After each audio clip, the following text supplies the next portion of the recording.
Welcome to the Royal Daily Tea YouTube channel. Please be advised all of my videos are for entertainment purposes only, based 100% on my own opinion, my own theories, and my own research. All of my information can be found on the public domain and falls under the fair use guidelines. Please feel free to do your own research. Hi everyone, it's Michelle and welcome back to the Royal Daily Tea. I know the past 11 days have been extremely sad and somber with the passing of Her Majesty Queen Elizabeth II.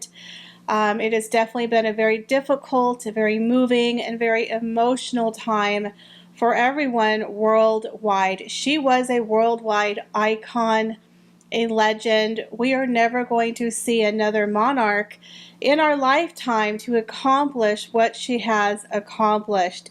She was the longest ruling monarch in UK history and second in the world. She was definitely a legend, an icon, and you can tell by the outpouring of people who went out to pay their respects to Her Majesty the Queen.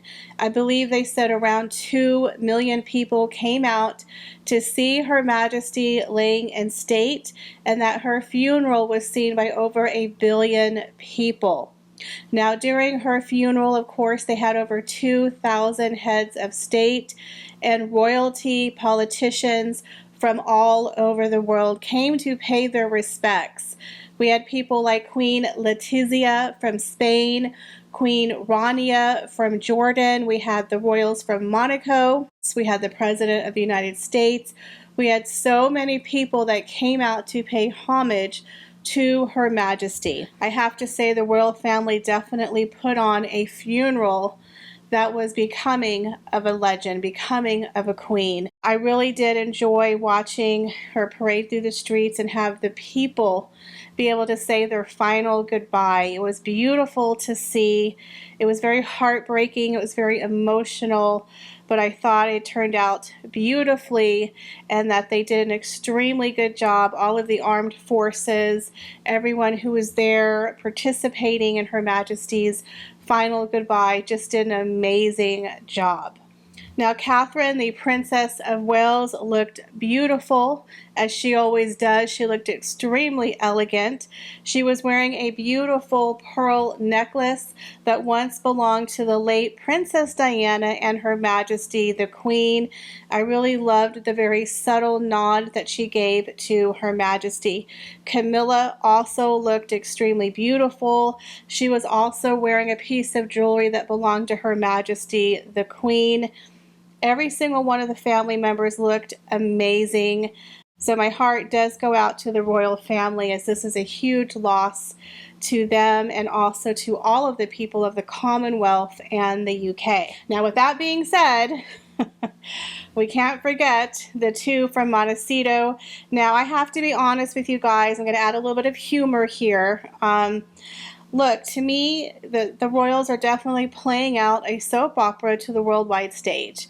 It is definitely reminding me of Dynasty, you know, Alexis Carrington and Crystal Carrington. And in my opinion, Meghan Markle, the cable TV actress herself, was definitely playing the part of the grieving Duchess, the grieving granddaughter-in-law. She was playing it for the cameras, guys. She came out there dressed to the hills, and I have to tell you, I thought she looked beautiful. I do. I thought Meghan was stunning. She looked very appropriate. She wore a beautiful caped black dress outfit. The hat, in my opinion, looks identical to the white one that she wore during the Platinum Jubilee. She looked beautiful. In my opinion, Meghan Markle gives good face. And what I mean by that is the old-fashioned film noir, femme fatales, you know, the old movie stars from the 40s and the 30s, and they'd be very dramatic and they would look into the camera and they always had beautiful side profiles with their hats and their gloves and their hair. You know, they very, very much played the part. They gave good face. And Meghan Markle may not have made it in Hollywood, y'all. She was a cable TV actress, but now she's acting on the worldwide stage. That's right. what is it called? The world is my stage. And she's definitely playing the part of a woman who's grieved for Her Majesty. And she came out there, you guys, dressed to the nines like a femme fatale, much like she did when she was at the Platinum Jubilee, where she was playing the part, you guys, of the scorned woman, of the most disliked woman in the UK. She's owning it. Again, Meghan either plays the villain or the hero or the victim. She has to play a part. Here she was definitely playing a little bit of the villain. I gotta be honest with you. She was playing the villain but pretending to be like an innocent victim. But in my opinion, she gave me Alexis Carrington. This is Alexis Carrington 2.0. All she was missing was the freaking shoulder pads, okay? But when she came out there and she did those little dabbing of her left eye, just ever so slightly, because y'all, she's not going to do a Kim Kardashian ugly cry. There's not going to be any mascara running down her face, okay? She pays way too much money for that makeup artist and that hair, and she's got to get the money shot for Netflix, for the clickety-click, okay? So she made sure that she cried on cue for the camera and just ever so slightly dabbed her little eye, her left eye. You know, the one that she famously was quoted as saying that she can make herself cry on cue, her left eye. I'm going to start calling her Meghan Left Eye Markle. She definitely was crying on cue, guys, okay? And she was acting. She was playing the part. And she was enjoying it. You can't get that level of fame anywhere, guys. You can't bottle it. She's infamous. Whether you love her or hate her, you're talking about her. Where everyone knows who she is now. They didn't before, but let's just say a lot more people know who she is now, okay? So she's definitely playing the part of the femme fatale, of the villain, of Alexis Carrington 2.0 to the royal family. And let's just say the temperature dropped in that church. Woo! Get me a sweater, y'all. Looking at the body language and the basic freeze out that Meghan and Harry got from the royals. It's called a cold shoulder. And it was very sad and awkward to see, but I'm sorry, you reap what you sow. When you tell people, Meghan, in a magazine that I have a lot to say, I didn't sign an NDA. What do you think about that? Well, here you go, ma'am. This is what they think about that. They mean, we don't have time for you, sis. Talk to the hand. Talk to the back. Look at the eyeballs on the back of my head that are staring at you because you'll never see the front of me, sis. I would have loved to have been a fly on the wall in the car between Sophie and Meghan on the way to the church. Why they picked Sophie, of all people, to pair with Meghan is beyond me, because we all know Sophie don't like Meghan. And I think Meghan is scared of Sophie. You know, everyone's like, Meghan's scared of Kate. Nah, she ain't scared of Kate, okay? She bullied Kate. She lied about Kate on national television. She's not afraid of Kate. Kate's a wallflower. I love you, Kate, but Kate is too nice. But Sophie? Sophie would cut a bitch. Sophie looks like she can throw a punch. You know what I'm saying? If I'm in a fight and I have Kate and Sophie, I'm going to be, Kate, go stand in the corner and call security. Sophie, we're going to get down and dirty with the people over here, okay? Sophie's the girl you want by your side if you're getting into a fight. That's all I'm saying, okay? She's going to take off the earrings and she's going to throw a punch, all right? I'm telling you, Meghan is afraid of Sophie. If you saw some of those side-eye glances, Sophie was serving some side-eye. Serving it to Megxie on a couple of occasions. She was serving it. Sophie is the queen of side-eye. You don't mess with Sophie. And we all know Sophie was extremely close to Prince Philip and Her Majesty the Queen. So she has no time for Meghan Left Eye Markle. So the fact that they paired Meghan with Sophie, woo, I think she was probably saying, you're not wearing a microphone on my watch. You know what I'm saying? There was no conversation in that car. They didn't look like they were enjoying each other's company. It was like stone silence. I believe on the very last event that they attended before Megxit, there was a couple of weird interactions with Sophie and Meghan, where Meghan literally bolted over a couple of chairs to avoid walking by Sophie. She's scared of Sophie. That's all I'm going to say. Okay? Sophie has no time for this woman. So when I say you reap what you sow, Meghan and Harry, I think they kind of came full circle with their, their actions. These are your circumstances. This is what happens when you trash your family and you do tell-all books and TV interviews, and then you have to face them and pretend like, hey guys, how's it going? They're like, talk to the hand. So I have to say, the body language and the soap opera that was happening, it's unfortunate. I do feel bad for the royals that they had to kind of put on a brave face. They had to be nice to Meghan and Harry, but you can definitely tell they were on the outs. Nobody was interacting with them, and the MVP of the funeral was the candlestick. We need to give the person who put that candlestick there a lollipop. Literally the MVP, the most valuable player at the funeral was the candlestick, okay?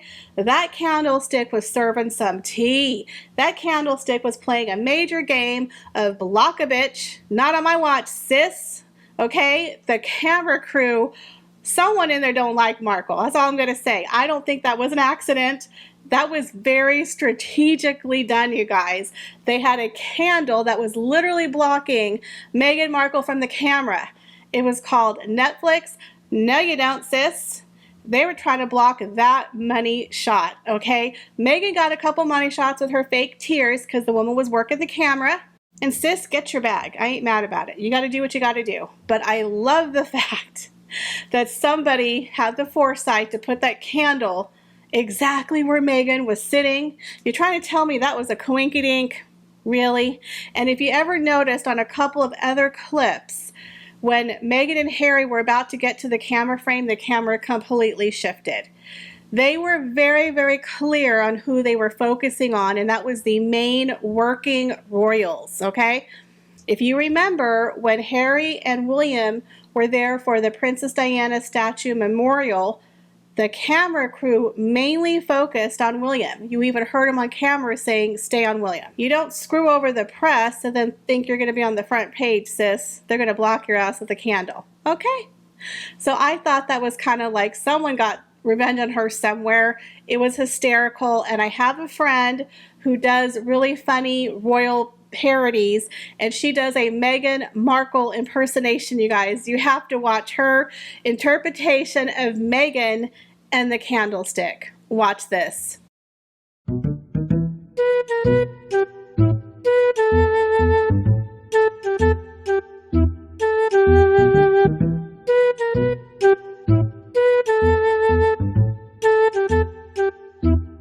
Her Majesty, may she rest in peace. It is now the official end of the second Elizabethan era.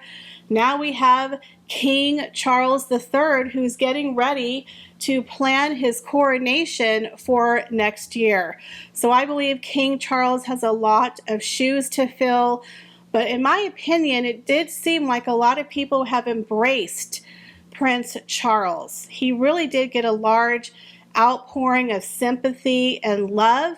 Now, of course, we're going to see what happens over the next couple of weeks, some of the decisions that he has to make in regards to some rogue royals, and a lot of other things that he has going on his plate. Now, there was a rumor that Meghan wrote a letter, Meghan wrote a letter to the king, and I'm sure she probably did. But I don't think Charles is paying her too much attention, because now Charles and Camilla, they are in Balmoral. They are there for official 7 days of private mourning, because you have to remember, for the last 11 days, they were out in the public performing royal duties. So now they're taking some time for themselves in Balmoral for 7 days. They won't have any, thing on their calendar. They're taking some needed rest and mourning for themselves. I'm pretty sure Meghan and Harry have boarded a jet plane, and they're probably on their way to Montecito. I can't imagine they're going to go to Balmoral and hang out with Charles and Camilla. I'm sure they want to get home to their children and their servants and whatever else there is. But yeah, it's very interesting that Meghan wanted to have a meeting with King Charles, you know, Charles in charge. It's funny how different Charles actually looks to me. You know, before he was just, oh, little Prince Charles, but he looks like a king to me now. He really does. I really have a lot more respect for him. He's a king. He's King Charles III. He has a lot of authority now, a lot of responsibility, and I'm sure Megsy's wishing she was a little bit nicer to the in-laws, you know what I'm saying? So it's going to be very interesting to see what happens. I think Harry and Meghan had a lot of royal regrets, and they definitely had a repeat of what happened to them at the Platinum Jubilee. You can tell by their faces, their expression, and the cold shoulder that they received that they are tier 2 royals. They're family, but in the line of succession and importance and relevance and trust, you in the back of the building, son. I believe that Harry's having a lot of royal regrets.